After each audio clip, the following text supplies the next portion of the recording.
Have you recently gotten your first wooden clarinet or maybe a new wooden clarinet? Well, in this video, I'm going to show you how to properly break it in and care for your new instrument. My name is Josh Gu, and after years of studying the clarinet with some of the best teachers from around the world, I am excited to be sharing my knowledge with you. So go to QuickStartClarinet.com or check the description on this video to see all of the wonderful resources I have to help you reach your clarinet dreams. And of course, subscribe to this channel for weekly clarinet and music tips and tricks.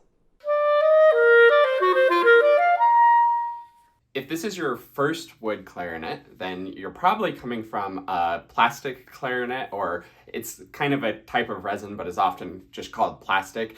And plastic clarinets don't require any breaking in. And there's actually a few other types of clarinets, specifically carbon fiber clarinets. If this is your first upgrade from a plastic clarinet, you probably don't have a carbon fiber clarinet. But if this is a new instrument to you, carbon fiber clarinets don't need to be broken in. There's also green line clarinets, which are pretty cool, and they're a sort of synthetic blend of some resins and synthetic material and some wood. Those ones, I'm actually not 100% sure. You should check with the manufacturer if they need to be broken in or not, because they do have some wood, but they also have the resin there that's intentionally there to make them more resistant to cracking, more durable in lots of different temperature conditions especially. But basically, if your clarinet's anything else, any type of wood, the traditional black granadilla, cocobolo comes in kind of lots of different shades of colors, rosewood, mopane, boxwood, again, those are probably unlikely that you have mopane or boxwood, but granadilla is the most common black clarinet wood.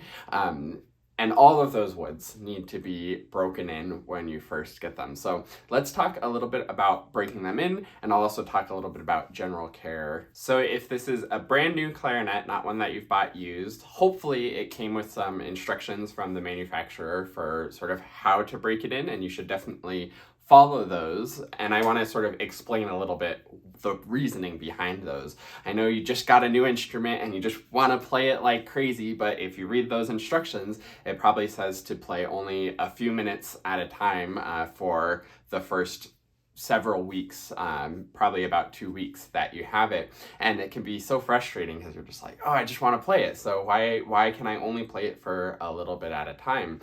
And the reason for that is when the instrument is really new, it's very similar to a reed when you're breaking in a reed, that the pores of the wood are very open and it's very fresh, so it's going to absorb water really quickly, and water is the enemy of wood. If you are familiar with woodworking at all, you might know that sometimes when you want to bend wood, you'll steam it or get it really saturated and warm, and you can actually bend wood that way. You also might know when you get wood wet and then expose it to temperature fluctuations, that can cause cracking, and just big temperature fluctuations in general can cause cracking. So the first thing, and that's why it's so important, is to not play it too much at all in any one sitting at the very start, because as you know from your experience playing, the longer you play, the more warm air going through the instrument, the more condensation, the more spit, the more moisture in the bore of the instrument, and the more that moisture soaks in, the more of a problem that you might have. Now, I think the sort of general philosophy is kind of similar to reeds, is that over time, it will sort of get used to that little bit of moisture and will stop absorbing it so much than as when it's fresh. So that's when you're okay to start playing for a longer time. So what I personally would recommend is no more than a half an hour of playing for the first week. And then in the second week, you could start making it just a little bit longer, probably still not exceeding 45 minutes, definitely not exceeding an hour of playing in the second week at a time. And then in the third week, you can start to continue building it up to your regular full amount of playing time. Now, the other really super important thing to be doing when you're in these first few weeks of breaking in the instrument is swab it out all the time. Again, if moisture is what we're trying to avoid, then the more you swab it out, the less moisture will be building up in there. You can also sort of change a little bit depending on your environment. If you notice that after 10 minutes of playing, the whole inside is really soaked and your swab's coming out really wet, then maybe just 10 minutes to start, so that, again, it's not spending too much time being really soaking wet. The other thing that can be really good to do in this break-in period is to get some pad paper, or just like cigarette paper, to put into the pads and dry out in the pads and go through sort of each of them to make sure all the tone holes are as dry as possible before you put it away. So again, there's no water sitting in the instrument that's going to be soaking into the wood when it's resting and sort of drying out. Now, you definitely don't need to be too crazy about this.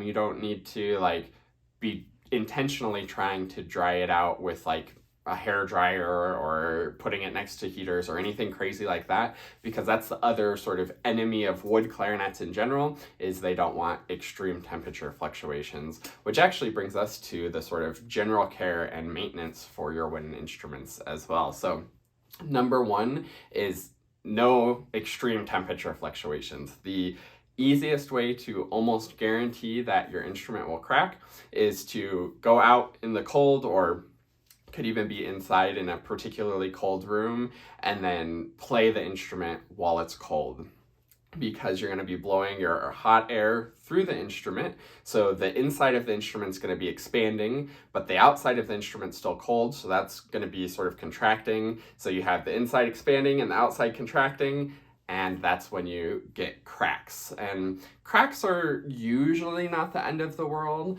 I also find sometimes that you can do the best care ever for an instrument and it will still crack for seemingly no reason. Sometimes I feel like if an instrument's gonna crack, it's gonna crack no matter what you do. But playing a cold instrument out in a cold room is an easy way to almost guarantee that it's gonna crack. Usually it can be repaired, so it's not the end of the world. Sometimes it can't be repaired if it's really, really bad. And usually those bad cracks only happen if you're playing in a really cold place or doing something crazy. Now, with that idea of not blowing too much warm air into the inside of the instrument while the outside of the instrument is cold, you can actually help warm up the outside of the instrument before you start playing. I think this is a great thing to do pretty much all the time with your wooden instruments. If it's cold to the touch coming out of the case, then you're going to want to warm it up a little bit. I often, especially towards the upper joint, where the register key is and the A key and the barrel, especially if you have a wooden barrel, I just sort of put my hands around that and sort of warm it up. Some people put them each joint under their armpits. That definitely works as well. It doesn't need to be warm to the touch necessarily, but definitely not too cold to the touch. And then you can start playing through it. But you want to make sure that you're at least starting to warm that outside a little bit, so the outside starts expanding a little bit before you start blowing the warm air through the inside of the instrument and getting that expansion going. Speaking of expansion, that's also why you tend to go sharp as you play longer, because things are warming up and heating up and expanding, and that causes the pitch to raise. So that's another good little tip. And you may find that your wooden instrument goes more sharp as it warms up than your plastic clarinet. Maybe. It all depends on the specific instrument and the specific materials. So that's the sort of general every single time maintenance things that you should be doing for your wooden instruments. Now, there's one other maintenance thing that differs for wooden instruments, and this one's very controversial, and that is oiling the bore.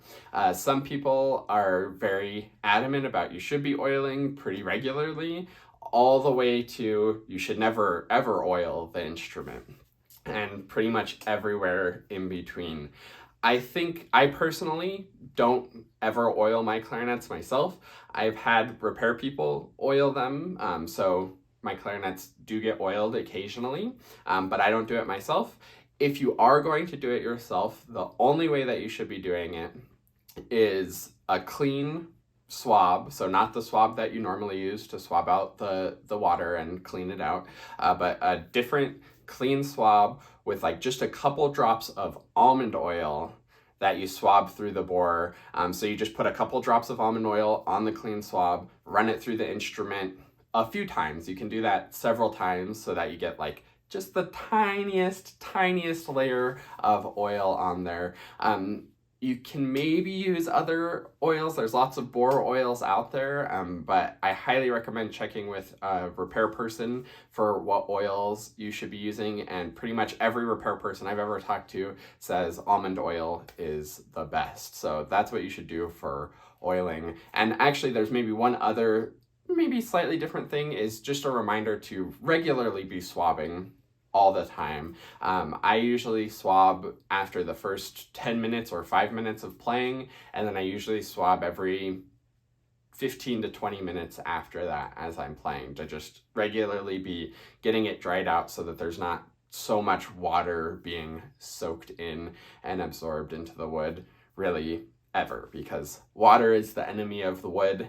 And unfortunately, we have to put a lot of condensation and spit into the instrument when we're playing. It's just part of how it works. But hopefully this has given you some good tips for breaking in your new wooden clarinet, or maybe giving you some tips on how to maintain better your not so new wooden clarinet.